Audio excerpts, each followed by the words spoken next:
constructed a... Well, let me tell you what we're going to do today. We have constructed a mini election, but Harry Hersey, as you have served as a technical advisor of how to do this, we're going to ask you to remain outside. After you, let me introduce you to my election staff.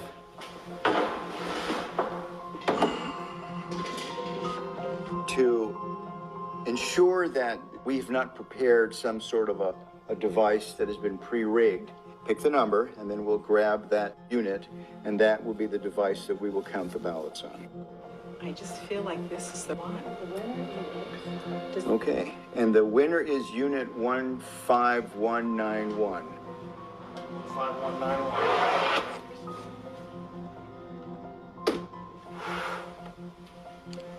What we have here is a programmed optical scan ballot. There is only one question on this ballot. Can the votes on the Diebold system be hacked using the memory card? I have only touched the memory card, not the other parts of the Diebold election system, which is going to be used today. Only the memory card. I can certainly speak for myself and Harry, and that we're going to vote yes. All right, then let's have the rest of us vote no. Two individuals, Hugh and Harry, will be voting yes. The rest of us will be voting no. And then we'll scrutinize the ballots afterwards to ensure that that is indeed the mark. I will say that I'm wrong and Diebold is right, and I'm going to say no, they cannot be hacked. It's impossible. So I vote no. I'm going to film myself voting. Excuse me. I'm going to mark this ballot no.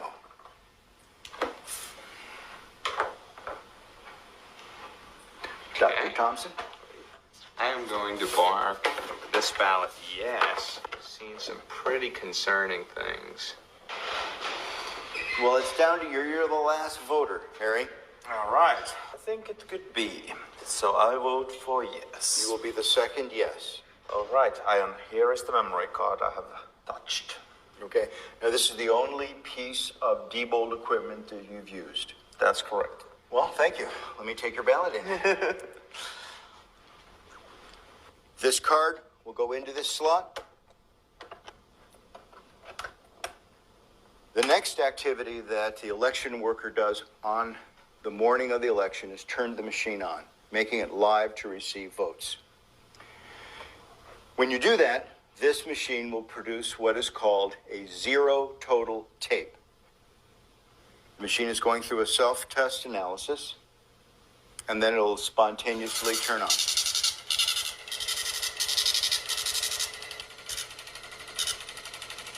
This is Harry's card that is telling us that there are 0 votes stored in the memory. Okay, let me get the ballots. Let's insert a yes ballot. We're going to put in another no. 7. And the last no ballot, 8. Placing the ender card in this device and telling it to turn off its counting function and do its reporting function will now cause the voting machine to print out a tape reading the number of votes that it had just read.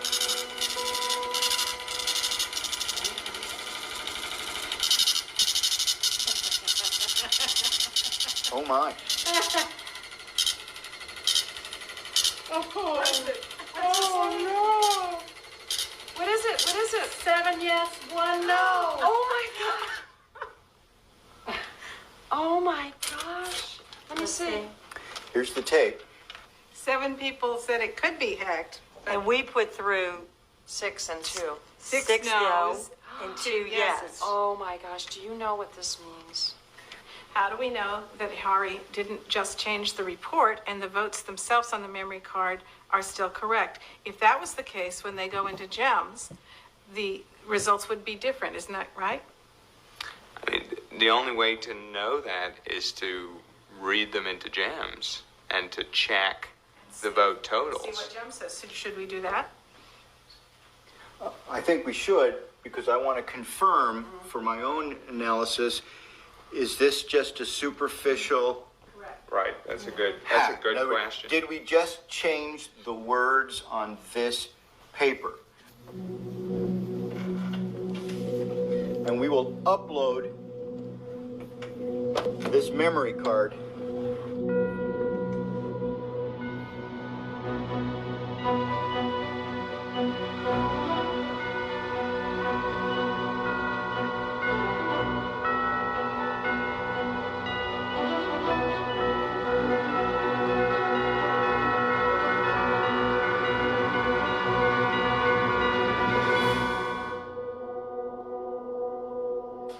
if I had not seen what was behind this, I'd have no reason not to. I would have certified this election as a true and accurate result of a vote. What's this mean for you? Makes me cry. I'm sorry, but it does. Why? Why? There's so many reasons. The reasons because there are people out there who are giving their lives to try to make our elections secure, and they're being called conspiracy theorists and technophobes, and these vendors are lying and saying that everything's all right, and it's not all right. And I'm crying because I'll quote somebody that I know who said that it says, no, our country is one country pretending to be another country. How can this be happening in our elections? This really does affect me.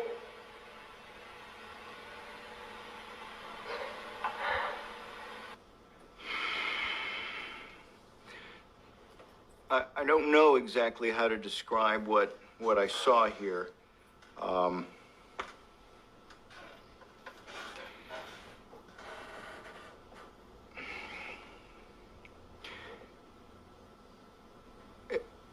I think we, as election officials, need to be a little bit more demanding from the vendors as to the technical specifications of this equipment. The vendors are driving the process of voting technology in the United States. I would much rather, at this point, I think, focus on allowing citizens to select technology that satisfies their needs.